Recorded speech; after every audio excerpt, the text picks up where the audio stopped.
Hello बच्चों, मैं मुकुल अग्रवाल। आज आपके लिए बच्चों यहाँ पर हम लोग कर्व ट्रेसिंग का लेक्चर लेके आए हैं। तो बच्चों इस लेक्चर में हम लोग कर्व ट्रेस करना सीखेंगे। तो बच्चों इसके लिए सबसे पहले आपको कुछ स्टेप्स याद रखने पड़ेंगे। तो सबसे पहला बच्चों आप लोगों के पास स्टेप होता है जिसका नाम होता है सिमेट्री। तो बच्चों कर्व ट्रेसिंग बनाने के लिए आपको सबसे पहले उसकी सिमेट्री देखनी पड़ेगी कि उसकी सिमेट्री कैसी होगी। सिमेट्री का मतलब होता है कि ये जो ग्राफ होगा, ये जो भी कर्व होगा वो आपका अबाउट एक्स एक्सिस होगा या अबाउट वाई एक्सिस होगा। तो बच्चों सबसे पहले जो आपकी स्टेप है वो क्या है, सिमेट्री है। तो सिमेट्री के अंदर आपके पास 2-3 स्टेप हैं जिनको आपको चेक करना पड़ेगा।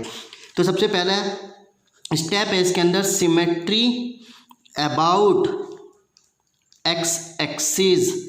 बच्चों अगर आपको देखना है कि जो आपका ग्राफ है वो एक्स एक्सिस के अबाउट बन रहा है या नहीं बन रहा है, तो उसके लिए आप लोगों को क्या करना पड़ेगा, जो आपके पास इक्वेशन होगी उस इक्वेशन को क्या करना पड़ेगा, देखना पड़ेगा कि वो इक्वेशन कैसी है। कि आपको यहाँ देखना पड़ेगा कि equation contain even power of y. तो बच्चों आपको देखना पड़ेगा कि जो इक्वेशन है उसमें वाई की पावर इवन है या नहीं है। एग्जाम्पल जैसे y की पावर 2 या y की पावर 4। अगर बच्चों y की पावर 2 या y की पावर 4 होती है तो इसका मतलब है कि आपका जो सिमेट्री होगा वो अबाउट द एक्स एक्सिस होगा। ठीक है, तो जिसके लिए इस तरह का आप लोगों के पास क्या बनेगा, एक ग्राफ बनेगा। ठीक है बच्चों, इस तरीके की आपके पास एक ग्राफ होगी अबाउट एक्स एक्सिस। अब सेकंड स्टेप है बच्चों सिमिलरली ऐसे ही सिमेट्री अबाउट वाई एक्सिस। अब आपको बच्चों क्या देखनी है कि जो सिमेट्री है वो कैसी है, अबाउट वाई एक्सिस। तो आपको क्या करना पड़ेगा, इक्वेटिंग या जो इक्वेशन है contain even power of x. अब बच्चों आपको देखना पड़ेगा कि जो आपकी पावर ऑफ एक्स है वो कैसी है, इवन है। अगर एक्स की पावर इवन है तो आपका ग्राफ कैसा जाएगा, वाई एक्सिस के अलोंग बनेगा।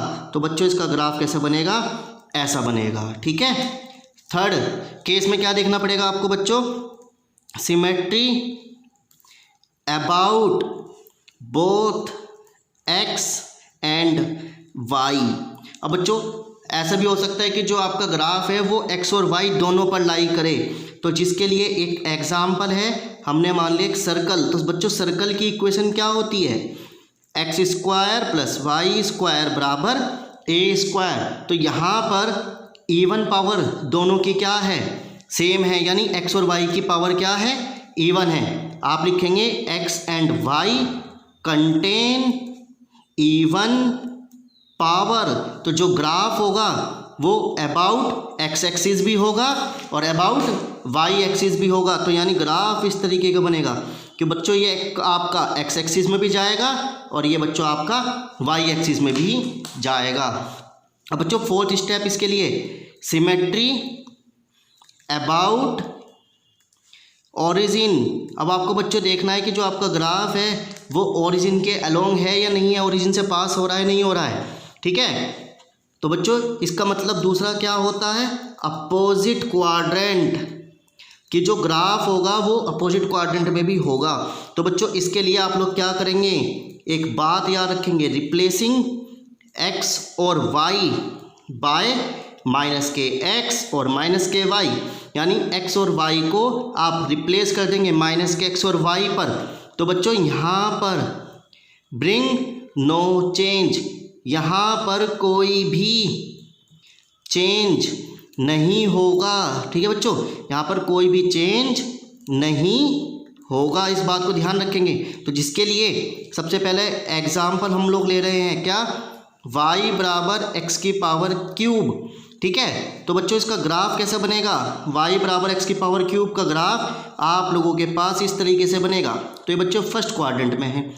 ठीक है, परंतु अगर मैं क्या कर दूं, इसको रिवर्स कर दूं, मतलब रिप्लेस कर दूं, माइनस साइन से रिप्लेस कर दूं, तो इसका ग्राफ नीचे की ओर चला जाएगा और ये बच्चों थर्ड क्वाड्रेंट में आ गया। तो इसका मतलब है अपोजिट क्वाड्रेंट। तो अगर ग्राफ ओरिजिन से पास होगा तो वो अपोजिट क्वाड्रेंट से भी पास होगा। ठीक है, ये चीज़ आपको यहाँ पे रखनी है।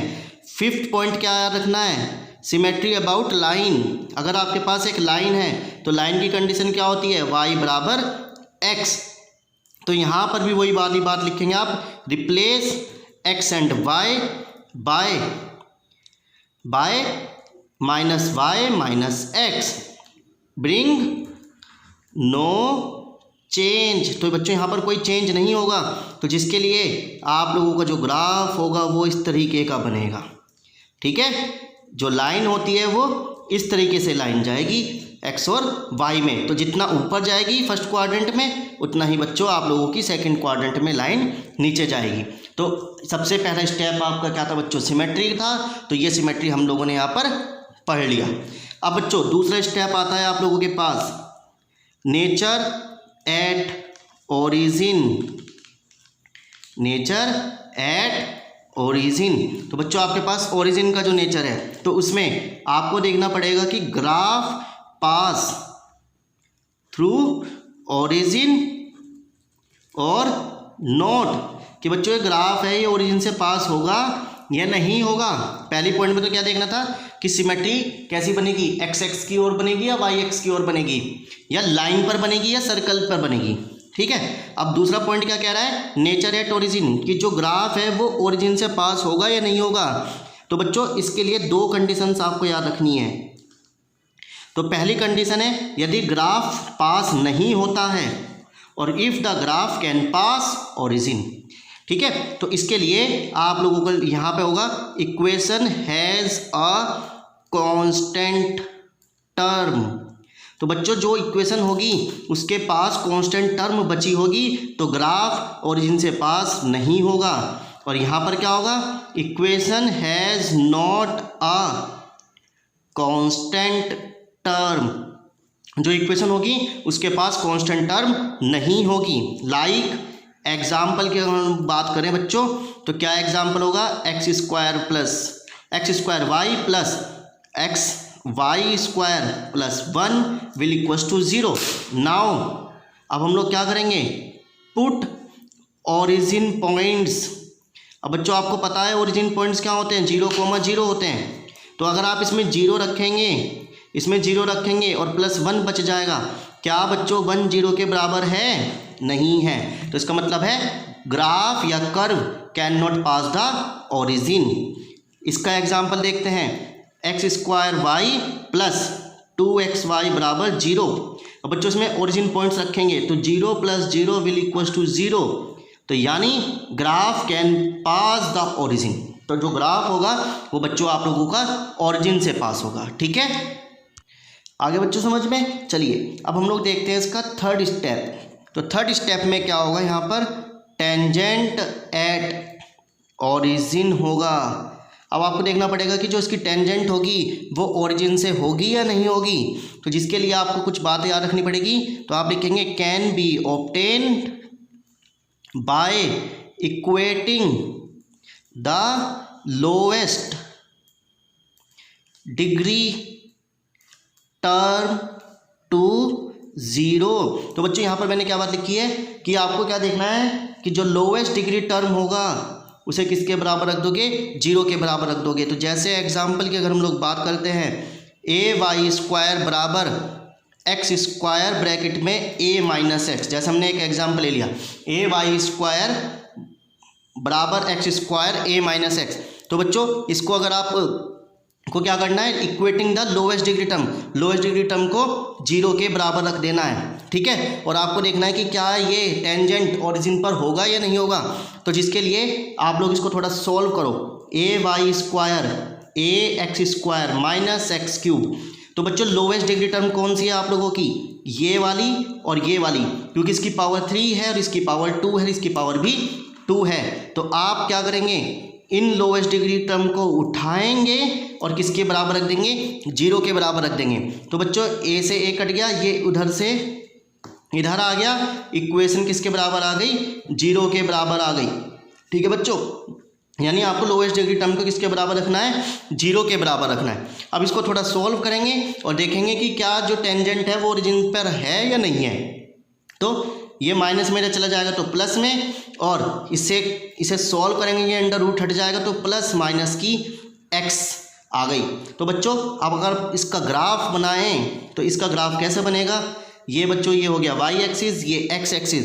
तो जब आप इसमें वैल्यू रखेंगे तो जो आपका ग्राफ होगा, जो टेंजेंट होगी वो ओरिजिन से क्या होगी, पास होगी, या जो टेंजेंट होगी वो हम लोगों की ओरिजिन पर जाएगी। तो ये वाली लाइन हो गई y बराबर x और ये वाली लाइन हो गई y बराबर माइनस x। तो टेंजेंट एट ओरिजिन निकालने के लिए बच्चों आप लोगों को क्या करना पड़ेगा, लोवेस्ट डिग्री टर्म को 0 के बराबर रखना पड़ेगा और देखना पड़ेगा कि ये पूरा टेंजेंट ओरिजिन से पास हो रहा है या नहीं है, ओरिजिन पे लाई कर रहा है या नहीं कर रहा है। ठीक है बच्चों। अब बच्चों आपके पास है फोर्थ स्टेप। अभी तक आपने क्या देखा, टेंजेंट एट ओरिजिन की ओरिजिन से पास हो रही है टेंजेंट या नहीं हो रही है। अब है बच्चों आपके पास फोर्थ स्टेप। फोर्थ स्टेप में आपको क्या करना है, to solve the x and y. अब आपको बच्चों क्या करना है, एक्स और वाई को सोल्व करना है। इसका मतलब क्या है, to separate x and y. आप लोगों को क्या कर देना है, एक्स और वाई को सेपरेट कर देना है, यानी एक्स वाले टर्म एक साथ और वाई वाले टर्म एक साथ। तो जैसे अभी हमने एग्जांपल लिया था ये वाला, ए वाई स्क्वायर बराबर एक्स स्क्वायर ए माइनस एक्स। ठीक है, तो इसमें हम लोग क्या करेंगे, y को अलग कर देंगे और x वाली टर्म को अलग कर देंगे। तो y के साथ मल्टीप्लाई में a है, ये कहाँ चला गया, नीचे चला गया। अब बच्चों आप इसको सॉल्व करेंगे तो y का वैल्यू कितना आ जाएगा, ये इसके ऊपर अंडर रूट में चला जाएगा। तो y का वैल्यू आ जाएगा under root x square upon a minus x. तो जब आप इसको सॉल्व करेंगे तो एक्स स्क्वायर का अंडर रूट बाहर आएगा, तो प्लस माइनस के एक्स और a minus x upon a. तो इस तरीके से आप इस फोर्थ स्टेप में क्या करेंगे, x और y को सेपरेट करेंगे। ठीक है, अब फिफ्थ स्टेप बच्चों, फिफ्थ स्टेप में क्या है, आपको देखना है region of existence. Region of existence की जो आपका ग्राफ होगा उसका रीजन कहाँ तक होगा, कहाँ तक वो ग्राफ आप लोगों का लाई करेगा। तो जिसके लिए, ठीक है, जिसके लिए आप क्या लिख सकते हैं, कितने डोमेन में एग्जिस्ट करेगा, जिसको मैं बता सकता हूँ, लिख सकता हूँ कितने डोमेन में एग्जिस्ट करता है। ठीक है बच्चों, जिसे आप क्या कह सकते हैं कि रीजन ऑफ एग्जिस्टेंस कितने डोमेन में एग्जिस्ट कर सकता है, यानी एक तरीके की रेंज की अगर हम लोग बात करें। ठीक है, तो जिसके लिए आप लोग क्या करेंगे, एक्स और वाई को सेपरेट करेंगे और उसी से आप लोग उसका क्या निकालेंगे बच्चों, यहाँ पर रीजन निकालेंगे। अब सिक्स्थ स्टेप जो है आपके पास एसिम्पटोट। सिक्स्थ स्टेप में क्या है बच्चों, आपके पास एसिम्पटोट निकालना है। एसिम्पटोट का मतलब क्या है, वो टेंजेंट होती है जो किसी को इन्फिनिटी पर टच करती है। ठीक है, वो टेंजेंट होती है जो किसी भी ग्राफ को कहीं ना कहीं इन्फिनिटी पर टच करेगी। जैसे मैं आपको एक एग्जांपल दूं बच्चों, इस तरीके का ये ग्राफ है, ये एक्स एक्सिस है, ये आपके पास वाई एक्सिस है और ये ग्राफ मेरा इस तरीके से जा रहा है मान लो। ठीक है, और ये यहाँ पर एक एसिम्पटोट गिर गई जो किसी एक पॉइंट से पास हो रही है। अब ये ग्राफ इस एसिम्पटोट को कहीं ना कहीं टेंजेंट को टच करेगा। ठीक है, ये ग्राफ किसी टेंजेंट को कहीं ना कहीं इन्फिनिटी पर टच करेगा, तो उसी चीज़ को हम लोग क्या कहते हैं बच्चों, यहाँ पर एसिम्पटोट कहते हैं। ठीक है, अब बच्चों इसमें कुछ डेफिनेशंस हैं, जिन डेफिनेशंस के आधार पर हम लोग क्या बताएंगे कि आपका ग्राफ की फिगर कैसी होगी। ठीक है, तो सबसे पहली जो डेफिनेशन है बच्चों आपके पास यहाँ पर आती है एक सिंगुलर पॉइंट। सिंगुलर पॉइंट, तो सिंगुलर पॉइंट क्या होता है बच्चों, this is unusual, this is an usual, यहाँ लिख देते हैं इसकी स्पेलिंग अनयूजुअल। ठीक है, unusual point on a curve. ठीक है, एक ऐसा पॉइंट जो अनयूजुअल होता है, ठीक है, उसे हम लोग क्या कहते हैं, सिंगुलर पॉइंट कहते हैं। दूसरा पॉइंट आता है बच्चों आपके पास मल्टीपल पॉइंट। तो मल्टीपल पॉइंट क्या होता है बच्चों, a point through which a curve passes more than 1 time. जब आप लोगों का ग्राफ, आप लोगों का कर्व एक पॉइंट से मोर देन 1 टाइम क्या होता है, पास होता है। एक से कई बार आपका पॉइंट क्या होता है, जब पास होता है उस पॉइंट को हम लोग क्या कहते हैं, मल्टीपल पॉइंट कहते हैं। अब आता है बच्चों आपके पास double point. Double point most important है आप लोगों के लिए। तो डबल पॉइंट क्या होता है, इफ अ कर्व, यदि एक कर्व पास होता है, पास टू टाइम्स आ पॉइंट। जब कोई कर्व किसी एक पॉइंट से 2 टाइम्स क्या होता है बच्चों, पास होता है, उसे आप लोग क्या कहते हैं, डबल पॉइंट्स कहते हैं। जिसमें 2 तरीके के पॉइंट होते हैं, एक होता है बच्चों नोड, एक होता है बच्चों आपके पास कप्स। एक होता है बच्चों आपके पास नोड, एक होता है बच्चों कप्स। तो नोड क्या होता है, उस चीज़ की डेफिनेशन समझते हैं। ए नोड या डबल पॉइंट, नोड या डबल पॉइंट एट विच 2 रियल टेंजेंट, एक ऐसा पॉइंट जिसमें 2 रियल टेंजेंट होते हैं। रियल टेंजेंट का मतलब क्या है बच्चों, नॉट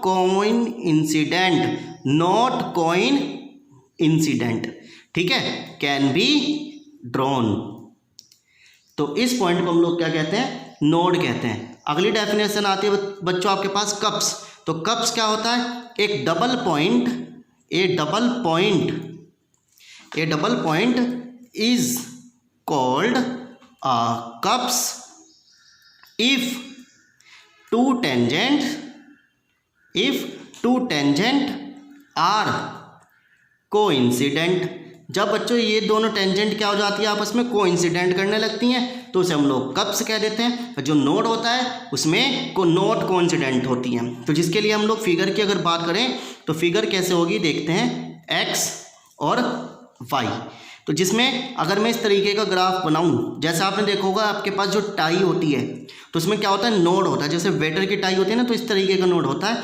और यहाँ पर इस तरीके के जो क्या होंगे आपके पास, एक टेंजेंट से होकर ये नोड आप लोगों का ग्राफ कर्व पास होगा, ठीक है। तो इस तरीके की फिगर जहाँ पर भी बनेगी उसका मतलब है बच्चों आपका नोड होगा। और इसमें नोड का मतलब क्या है, नॉन कोइंसिडेंट पॉइंट्स, ठीक। अगला ग्राफ है बच्चों आपके पास ये एक्स, ये वाई।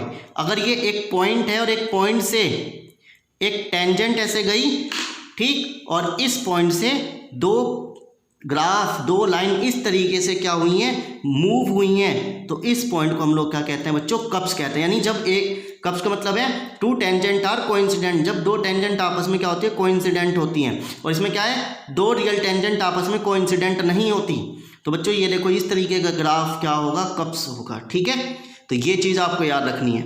अगला आता है बच्चों आपके पास, इसमें डबल पॉइंट के कुछ कंडीशंस हैं। क्या कंडीशंस है वो देखते हैं। इफ डी इज पॉजिटिव, यदि डी क्या हो बच्चों आपके पास, पॉजिटिव हो, ठीक है, तो डबल पॉइंट क्या कहलाएगा, value of the D is positive, तो डबल पॉइंट इज नोड। तो जो डबल पॉइंट होगा बच्चों वो आपके पास क्या होगा, नोड होगा, या वो क्या होगा, कॉन्जुगेट पॉइंट होगा। अब कॉन्जुगेट पॉइंट क्या है ये भी अभी मैं बताऊंगा आपको। अगली डेफिनेशन, अगला पॉइंट क्या रखना है, डी इज नेगेटिव। यदि डी का आंसर कैसा आता है, नेगेटिव आता है, तो it's means double point is cups. तो डबल पॉइंट क्या होगा बच्चों आपके पास, कप्स होगा, और कॉन्जुगेट पॉइंट होगा, ठीक है। ये चीज़ यहाँ पर बच्चों जीरो, सॉरी ये जीरो है, डी इज जीरो। अगर डी का वैल्यू जीरो आता है तो डबल पॉइंट क्या होगा, कप्स होगा। और डी इज नेगेटिव, अगर डी नेगेटिव आ रहा है तो जो डबल पॉइंट होगा वो बच्चों सिर्फ क्या होगा, यहाँ पर कॉन्जुगेट पॉइंट होगा। अब ये जो कॉन्जुगेट पॉइंट है ये होता क्या है और फिगर कैसी बनेगी वो देखते हैं। तो कॉन्जुगेट पॉइंट की जो डेफिनेशन है वो कैसी पॉइंट की डेफिनेशन है, तो आप लिखेंगे this is an isolated point. एक ऐसा पॉइंट है आइसोलेटेड, यानी जो एक दूसरे से दूर है, रिलेट नहीं है, ठीक है। It neither there is no real point, यानी इसके जो नियरबर पॉइंट होगा वो रियल पॉइंट नहीं होगा। तो बच्चों इसके लिए जो ग्राफ बनेगा वो कैसा बनेगा, कुछ इस तरीके का ग्राफ बनेगा। यानी यहाँ पर वो पॉइंट होगा और जो इसका ग्राफ होगा वो इसके नेबर में होगा, यानी वो रियल पॉइंट पे नहीं होगा, वो इससे कहीं ना कहीं दूर होगा। तो इसी पॉइंट को हम लोग क्या कहते हैं बच्चों, कॉन्जुगेट पॉइंट कहते हैं। तो ये जो पॉइंट है आप लोगों का, इस पॉइंट को हम लोग क्या कहते हैं, कॉन्जुगेट पॉइंट कहते हैं। तो this is an isolated point, एक ऐसा आइसोलेटेड पॉइंट जो पास होते हुए भी उस पर नो रियल पॉइंट्स की तरह क्या करता है, बिहेव करता है। तो उस पॉइंट को हम लोग क्या कहते हैं बच्चों, यहाँ पर कॉन्जुगेट पॉइंट कहते हैं। ठीक है, तो आई होप आपको ये बातें यहाँ पर समझ में आई हो। अब बच्चों इसके लिए हम लोग क्या करेंगे, अब एक दो न्यूमेरिकल की प्रैक्टिस करेंगे और फिर अब इसके लिए बच्चों हम लोग एक दो न्यूमेरिकल की प्रैक्टिस करेंगे और फिर हम लोग आगे अपनी कोशिश करते हैं। तो मिलते हैं नेक्स्ट वीडियो में न्यूमेरिकल के साथ।